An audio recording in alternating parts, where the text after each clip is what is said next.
ترخا أبزاقرا قداماي ويانا ولدتات كفلطو زغبا حقኛ تاريخ دراسي يمانه ገብረ መስቀል تراخي ኃይለ ማርያም ገብረ ሕይወት ترخا أبزاقرا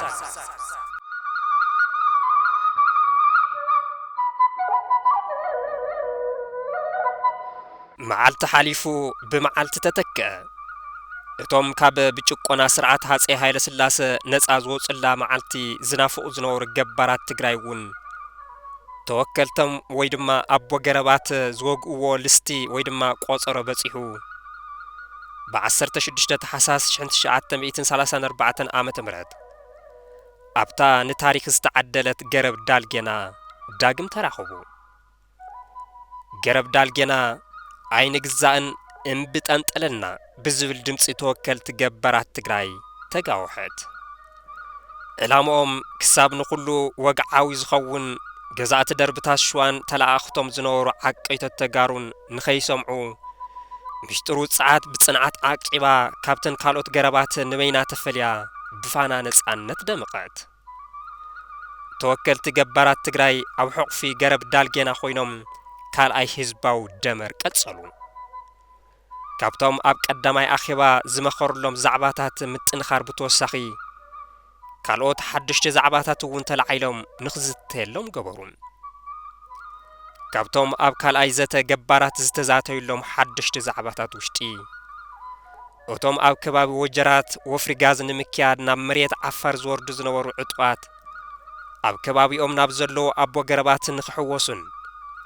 ኣብ ጎነቲ ህዝባዊ ወያነ ተሰሊፎም አንጻር መስፍናው ስርዓት ሃጸይ ኃይለ ስላሴ ንምቅላስ ክዳለውን ጻውዒት ቀረበም ካብ ጭቆናን ወጽዓን መስፍናው ስርዓት ሃጸይ ኃይለ ስላሴ ከመይ ነጻ ኾጹ ከም ዘለዎም ኣብ ከባቢኦም እናተኣከቡ ኣብ ገረብ ዓዶም ይዝቲ ዝነበሩ ገባራት ኣብ ካልኣይ ዋዕላ ዳልጌና ዝተጠናኸረ ዕጥቃው ቃልሲ ክጅምሩ ከም ዘለዎም ተስማምዑ መላእ ሓፋሽ ኣብ ከባቢኡ ናብ ዝርከቡ ኣቦ ገረባት እናተመርሐ ካብ ቁሸት ጀሚሩ ናብ ወረዳ ቀጺሉ ናብ ኣውራጃ እናተሓባበረ ህዝባው ናዕቢ ብምልዓል ንወተሃደራውን ዓቀይቶቱን ሃጸይ ኃይለ ስላሴ እናጸራረገም ናብ ዓበይቲ ከተማታት ክምርሽ ከም ዘለዎ ስልታው ቃልሲ ወያነ ዕላው ኾነም ብመሰረት ጻውዒት ኣቦ ገረባት ኣካለ መጠን ወይ ድማ ዓቕሚ ኣዳም ዝበጽሐ ወዲ ተባዕታይ ናብ ኩናቱ ፈር ክበሃል እንከሎ ዓቕምን ሙሉእ ኣካላዊ ጥዕናን እናሃሎ ኣይውይንን ዝብል እንተደኣ ኣጓኒፉ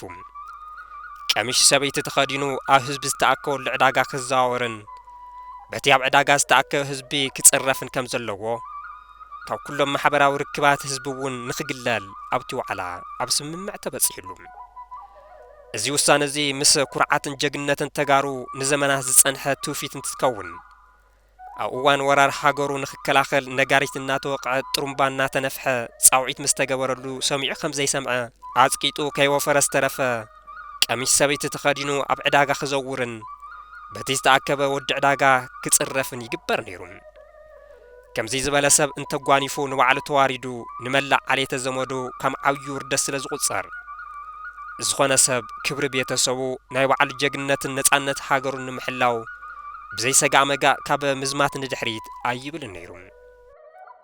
ካብዚ ዝነቐለ እውን እዩ ዝመስል ኣብ መላ ህዝቢ ትግራይ ሃገሩ ክውረርን ረጊጹን ክገዝኦ ዝመጽእ ሓይሊ ንምምካት ሞትን ኣካለ ስንኩልነትን እንከይፈራሕኻ ብጅግንነት ምውጋእ ካብ ቀደመት ሒዙ ዓብዪ ቦታ እናተውሃቦ ዝመጸን ከም ባህሊ ዝተለመደን ተግባር ኮይኑ ዝረአ ዘሎም እንካብ መስፍናው ስርዓት ሃጸይ ኃይለ ስላሴ እናተሸሙ ንግዚያዊ ጥቕሚ ክብሉ ምስቲ ጨቋን ስርዓት ተሰሊፎም ንህዝቢ ትግራይ ይጭቁንን ይረግጹን ዝነበሩ ዓቀይቶት ትግራይ ካብ ሕማቕ ተግባሮም እንተዘይተኣሪሞም ካብ ህዝቢ ንኽግለሉ ዝኾነ ይኹን ናይ ስጋ ዝምድና ይሃሉ እንተሓዚኖም ጽንዓት ይሃብኩም ተባሂሎም ከይብጽሑን ከይድበሱን እንተሓሚሞም እግዚአብሔር ይምሓርኩም ተባሂሎም ከይጥየቑ ሓውን ተለሚኖም ከይወሃቡ ህዝቢ ኣብ ዘግነዮም ቦታ ናይ እግዚአብሔር ሰላምታውን ከይህቦም ዝብል ዓብዪ ህዝባውን ሰላማውን ዓመፅ ኣብ ካልኣይ ዋዕላ ዳልጌና ብገባራት ተደንገገ ድሕሪ ዞም ህዝባዊ ምክክራት ገባራት እንደርታ ራያ ዓዘቦ ክልተ ውልዓሎን ተንቤንን ንስርዓት ኃይለ ስላሴ ኣይን ግዛእን ኢሎም ንኽውይኑ ወሰኑ መንግስቲ ኃይለ ስላሴ ብወገኑ ኣቐዲሙ ገባራት እንደርታን ራያ ዓዘቦን ከዳኹሙን ርእሱ ኸድኑንን የኽእሉ እዮም ኢሉ ዝጀመሮም ወሰኽ ግብርን ኣስራትን ቅጽዓትን ወራር ኣሽሓት ሰራዊትን ከም ዝሓሰቡ ይኮነሉን የግዳስ እቶም ብመንግስቲ ዝተወሰዱ ስጉምትታት ንገባራት ትግራይ ብፍላይ ንገባራት እንደርታን ራያ ዓዘቦን ከም ቆፍኡ ዝተተንከፎ ንህቢ ሆ ኢሎም ኣንጻር መስፍናዊ ስርዓት ግዛኣት ደርብታት ሸዋ ንኽላዓሉ ደፋፊኦምዎም እዮም ብፍላይ ብእኒ ባሻይ ጉጉሳ መንገሻ ዝምርሑ ገባራት ሕንጣሎም ካብ ሎሚ ጀሚርና ብስርዓት ሃይለ ስላሴ ይንግዛእን ፀረ ስርዓት ሃይለ ስላሴ ወይና ኣለና ኩሉ ትግራዋይ ክትሓባበር ከም ዘለዎ ሽፍታን ከታርን ከይተረፈ ኣብ ጎነቲ ወያነ ተሰሊፉ ንመስፍናዊ ስርዓት ሃይለ ስላሴ ከጥፍእ ከም ዘለዎ ጻውዒት ኣቕረቡ ወያነ ብዕሊ ምውሉዕ ዘበስር ድማ ብዙሕ ህዝቢ ኣብ ዝእከበሉ መዓልቲ ዕዳጋ ሕንጣለ ከባቢ ቦምቢ ብምትኳስ ብዙሕ ገባር ክሰምዑ ገበሩ ኣብኡ ዝነበረ ባንዴራ ኢትዮጵያ ውሪዶም ንገባር ይውክል ዝበልዎ ኣውጎዛ በጊዕ ሰቐለሉ ብርግጽ እኒ ባሻይ ጉጉሳ መንገሻ ንስርዓት ሃፄ ሃይለ ስላሴ ዝነበሮም ጽሊት ንምግላጽ ባንዴራ ኢትዮጵያ ውሪዶም ቆርበት በጊዕ ይስቀሉ እምበር ባንዴራ ኢትዮጵያ ናይ ምቕያር ዕላማ ከም ዘይነበሮም እቲ ኣብ ማይ ደርሁ ዝተሳለጠ ህዝባዊ ዋዕላ ባንዴራና ባንዴራ ኢትዮጵያ እዩ ኢሎም ሕጊ ከም ዘጽድቑ ይፍለጥ ነቶም ሹመኛታት መንግስቲ ኣይንቕበልን ዘይፍትሓዊ ግብርን ኣስራትን ኣይንኸፍልን ዝበሉን ብመንግስቲ ሸፋት እዮም ዝተባሃሉ ሓርበኛታት ትግራይ ሓዊኦም ዝተባሃሉ ገባራት ወጀራትን ራያ ዓዘቦን ብሓይሊ ንምንብርካኽ ተወሳኺ ሰራዊት መንግስቲ ናብ ትግራይ ተመመ ኣብ ርእሲኦም ደበና ወራር የንጻላልዮም ዝነበሩ ገባራት ትግራይ ብወገኖም ኢዶምን እግሮምን ኣጣሚሮም ኣይተጸበዩን ኣብ ኢዶም ዝነበሩ ድሑር ኣጽዋር ኣዋዲዶም ኣድብዮም ተጸበዩ ኣብ ዳንዴራን ምላዛትን ዝተባሃለ ቦታ ብ3 ጥሪ 1934 ዓመተ ምህረት ኣብ መንጎ ሰራዊት መንግስትን ገባራት ወየንትን ግጭት ተልዓለም በቲ ዝተወልዐ ግጭት 3 መኮንናት እንግሊዝ 9 ስርዓት ወታደራት መንግስትን ብዙሓት ነጭ ለባሽን ተቐተሉ በዚ ዝተናደዱ ሰበስልጣን መንግስቲ ነቶም ኣብ ዳንዴራን ምላዛትን ዝተቐተሉ ወታደራቶምን ወታደራት እንግሊዝን ሕነን ክፍደን ነቶም መራሕቲ ዓመጽ ዝተባሃሉ እኒ ብላታ ሃይለ ማርያም ረዳ ንኽሃድንን ተባሂሉ ብዙሕ ሰራዊት መንግስቲ ናብ ከባቢ ደድባን ደርጋ ዓጀንን ክዘምት ኣዘዙ ኣድመኛታት ሓረስቶት ንምቕጻዕን መራሕቲ ኣድማ ዝተባሃሉ ውልቀ ሰባት ሃዲኑን መሓዝን ብዝብል መጠነ ሰፊሕ ወፍሪ ወራር ንምክያድ ምድራዋት ተወደም ድሕሪ ሂደት መዓልትታት ድማ ኣሽሓት ወታደራት ሃይለ ስላሴ ናብቲ ቀንዲ ዓመጽቲ ሓረስቶት ዝርከብሉ ቦታ እዩ ተባሂሉ ብመንግስቲ ዝተኣመነሉ ከባቢ እንደርታ ወሓዙ ኣብ ኣውራጃ እንደርታ ወረዳ ድድባን ደርጋ ዓጀንን ውሽጢ ዝርከብ ሰርጌን ዝተባሃለ ቦታ ምስ በጽሑ ድማ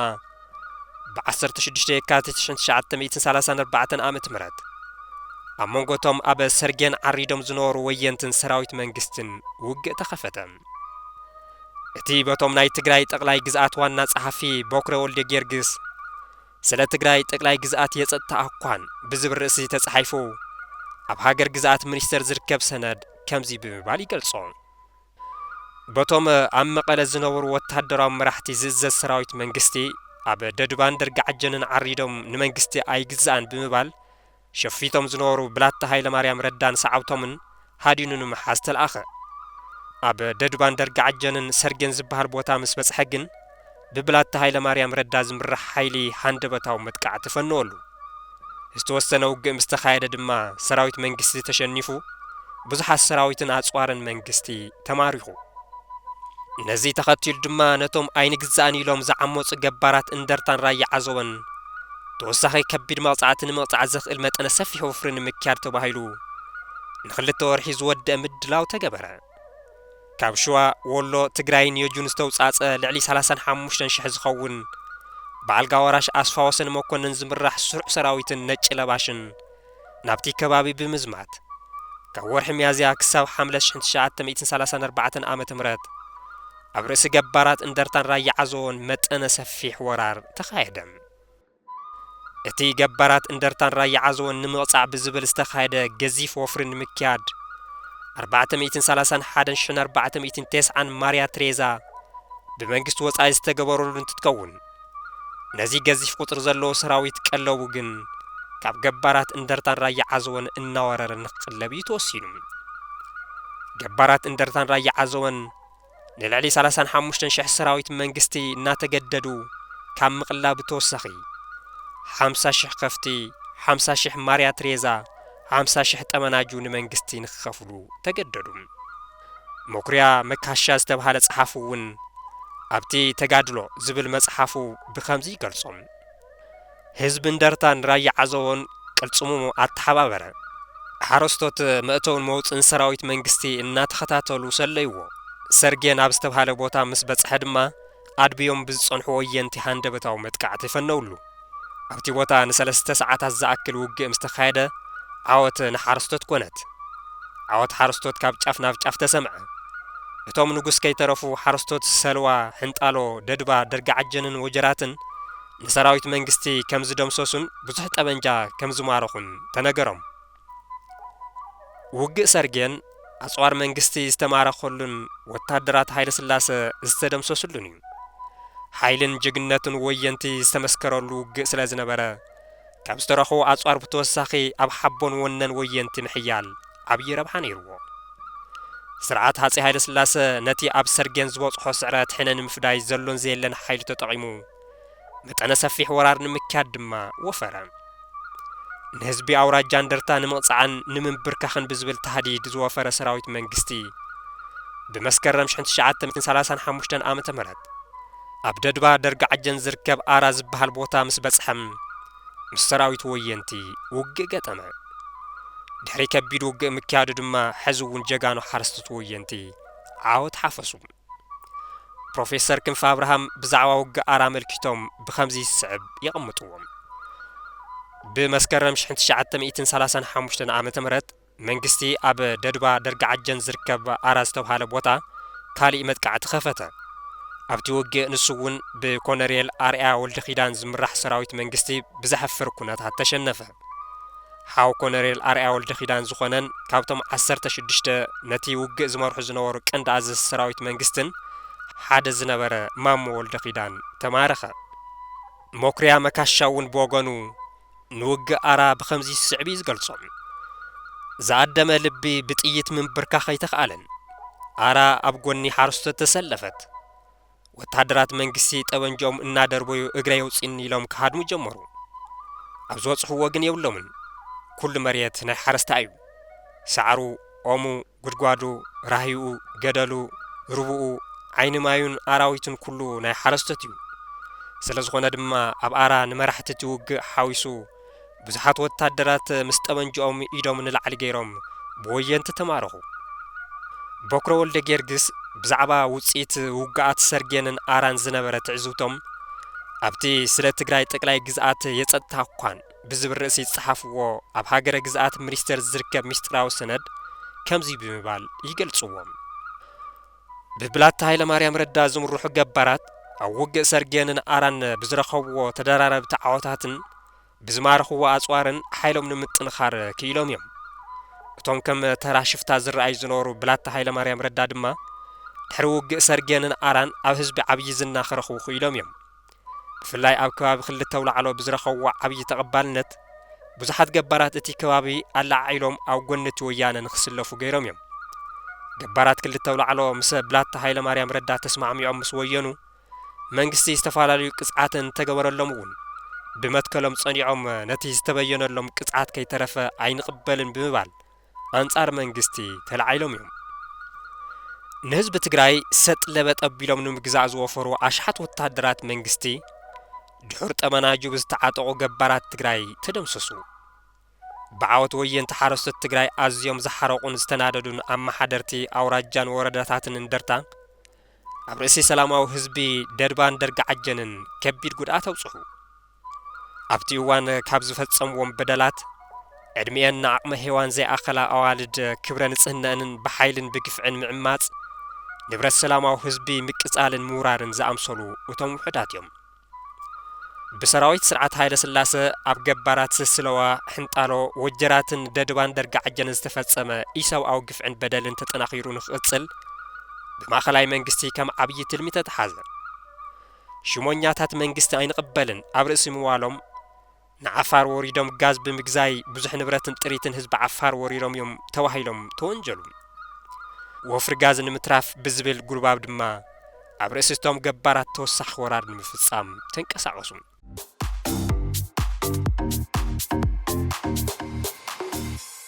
ترخا أبزاغ قداماي ويانا ولدتات كفلطو زغبا حقኛ تاريخ دراسي يمانه ገብረ መስቀል تراخي ኃይለ ማርያም ገብረ ሕይወት ترخا أبزاغ